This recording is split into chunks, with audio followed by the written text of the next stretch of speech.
أعوذ بالله من الشيطان الرجيم. بسم الله الرحمن الرحيم.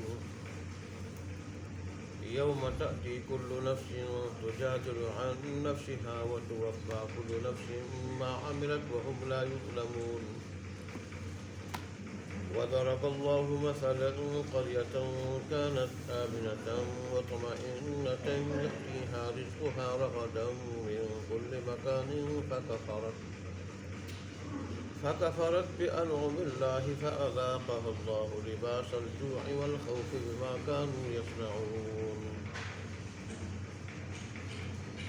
ولقد جاءهم رسول منهم فكذبوه فأخذهم العذاب وهم ظالمون.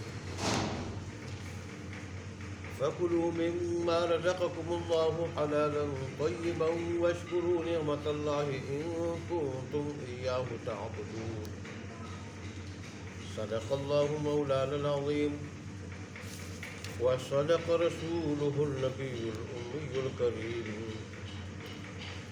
ونحن على ذلك لمن الشاهدين والشاكرين والحمد لله رب العالمين.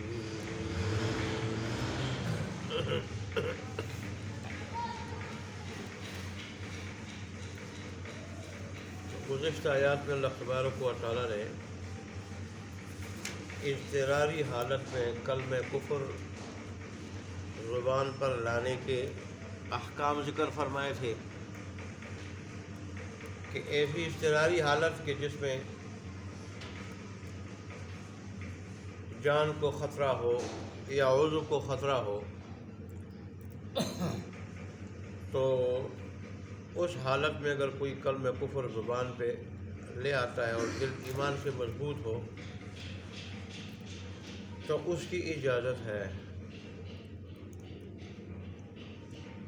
ہاں جو لوگ اپنے ارادے اختیار سے کفر کو اختیار کریں گے تو ایسے لوگوں کے لیے عظیم عذاب ہوگا، عظیم عذاب، بڑا عذاب ہوگا. اور وجہ اس کی یہ کہ ایسے لوگ دنیا کی محبت اور دنیا کو پسند کرنے کی وجہ سے آخرت کے مقابلے میں کفر کو اختیار کرتے ہیں. تو ظاہر ہے جو دنیا میں آیا آخرت کے لیے ہو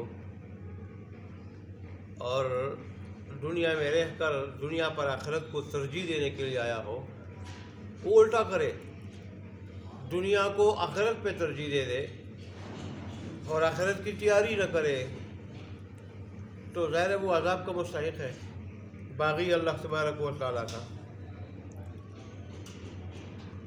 اللہ تبارک و تعالیٰ نے فرمایا کہ ایسے کافروں کو میں ہدایت نہیں دیتا، بلکہ ایسے ضدی عنادی کافر ان کے دلوں پہ مہریں لگ جاتی ہیں، کان بھی بند ہو جاتے ہیں اور آنکھوں کے آگے پردے آ جاتے ہیں اور پھر غفلت میں پڑے رہتے ہیں، غفلت کی زندگی گزارتے ہیں. اور بلا شبہ ایسے لوگ ہی آخرت میں نقصان اٹھائیں گے. اس سے بڑھ کر نقصان کیا ہوگا کہ آدمی جنت سے محروم ہو جائے اور جہنم میں چلا جائے. اللہ بچائے. اللہ اکبر. پھر اللہ تبارک و تعالیٰ نے اللہ کے راستے میں تکالیف اٹھانے والے لوگوں کا اجر بیان فرمایا کہ اللہ تبارک و تعالیٰ ایسے لوگوں کو ان کی معمولی لغزشیں معاف کر دے گا اور ان کے ساتھ دنیا آخرت دونوں میں رحم کرم والا معاملہ فرمائے گا. آج کی آیات میں اللہ تبارک و تعالیٰ نے محاسبہ اعمال کا جو منظر ہے وہ پیش فرمایا ہے کہ قیامت کے دن ہر آدمی اپنے اعمال کی جواب دہی کے لیے خود حاضر ہوگا، خود حاضر ہوگا. صحیح بخاری کے اندر حدیث آتی ہے کہ قیامت کے دن اللہ اور بندے کے درمیان کوئی ترجمان نہیں ہوگا، کوئی وکیل نہیں ہوگا، بیرسٹر نہیں ہوگا. یہاں تو معمولی بات ہے کہ جی وکیل پکڑ لیا ہم نے، اب وکیل جانے اور جج جانے، ہمیں اس کا سامنا نہیں کرنا پڑے گا، لیکن وہاں کوئی وکیل کوئی بیرسٹر نہیں ہوگا۔ کبھی آدمی کی جگہ بھائی چلے جاتے ہیں، بھائی بیمار تھا ہم آ گئے، بیٹے چلے جاتے ہیں، محلے کے لوگ چلے جاتے ہیں، تعلق والا دوست بھائی چلا جاتا ہے، وہاں سے نہیں ہوگا۔ ہر آدمی جائے گا کس کے سامنے؟ رب العالمین کے سامنے۔ جس دن اللہ کا غضب اتنا شدید ہوگا اور اس غضب کا اثر ہر چیز پہ ہوگا، یہاں تک کہ اللہ کے عرش پہ بھی ہوگا، کہ اس دن اللہ کے عرش کو اٹھانے والے فرشتے بھی 4 کے بجائے 8 ہوں گے، حالانکہ بڑی طاقت والے فرشتے ہیں۔ کندھے سے لے کے کان کی لو تک مسافت 500 سال کی ہے، اتنے قد والے فرشتے ہوں، وہ 4 کے بجائے 8 ہو جائے تو اللہ تبارک و تعالی بڑے غضبناک ہوں گے۔ اور پھر جہنم کو بھی فرشتے کھینچ کھینچ کے سامنے لے آئیں گے، 70 زنجیروں میں یا 70,000 زنجیروں میں جہنم جکڑی ہوئی ہوگی، اور ایک زنجیر کے ساتھ بھی 70,000 فرشتے ہوں گے۔ ایک زنجیر کو 70,000 اس طاقت والے فرشتے کہ دنیا میں سامنے ہو جائے تو ساری فضا پہ چھا جائے، 70,000 فرشتے اس زنجیر کو کھینچیں گے۔ تو ایسی زنجیریں اگر 70 ہوں یا 70,000 ہوں، کس قدر فرشتے کھینچنے والے ہوں گے؟ اور یہی وجہ ہے۔ اور پھر جہنم کی بڑی ڈراؤنی آوازیں ہوں گی، بڑی ڈراؤنی آوازیں، بڑا جوش ہوگا، غیظ و غضب ہوگا اس کا بھی۔ اس وقت دہشت کا یہ عالم ہوگا کہ ہر نبی نفسی نفسی کر رہا ہوگا، جہاں ہر آدمی کر رہا ہوگا وہاں ہر جلیل القدر انبیاء بھی نفسی نفسی کر رہے ہوں گے کہ میں بچ جاؤں، میں بچ جاؤں۔ اس دہشت کے عالم میں انسان خود جائے گا رب کے سامنے،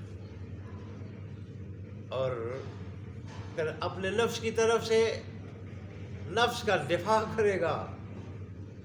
اس ہولناکی کو دیکھ کے کبھی تو مجرم اور کافر مکر جائیں گے، ہم نے ایسا نہیں کیا، اور پھر جب مجبور ہوں گے اقرار کریں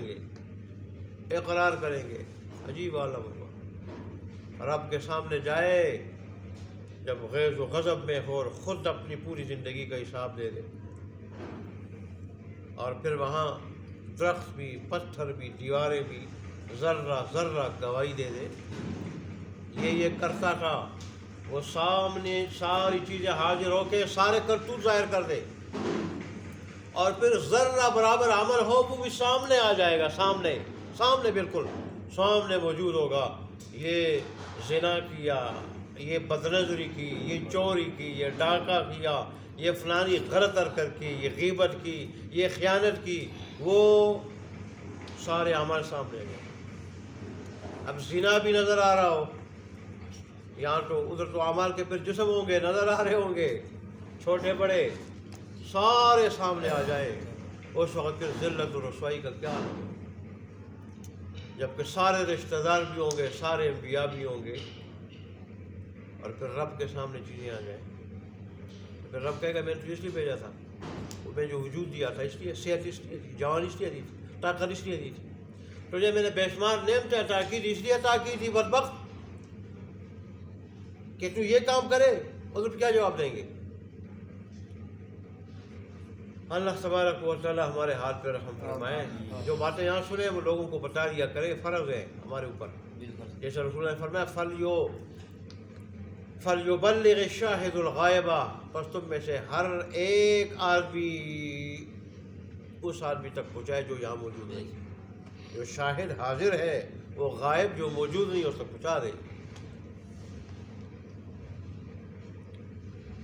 اللہ اکبر، پہنچانے کا اجر بھی بڑا ہے۔ رسول اللہ صاحب نے ایسے آدمی کے چہرے کو سرسبز و شاداب رکھنے کی دعا فرمائی کہ اللہ ایسے آدمی کے چہرے کو سرسبز و شاداب رکھ۔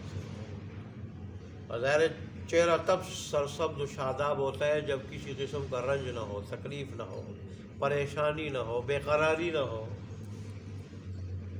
اور پھر اس کا اخروی اجر اس کے سوا ہے۔ کوئی اس پہ عمل کرتا رہا وہ صدقہ جاریہ اس کے سوا ہے۔ اللہ اکبر۔ تو ایک تو اللہ تبارک کو یہ بات ذکر فرمائی، اور پھر یہ بھی کہ ہر ایک آدمی کو اس کے اعمال کا پورا پورا بدلہ ملے گا، کسی کے اوپر ذرہ برابر بھی ظلم نہیں ہوگا، نہ تو اجر میں کمی کی جائے گی اور نہ ایک کی سزا دوسرے کو ملے گی، ایسا نہیں ہوگا، عدل ہوگا پورا۔ آگے اللہ تبارک و تعالیٰ نے ایک بستی کی مثال ذکر کی،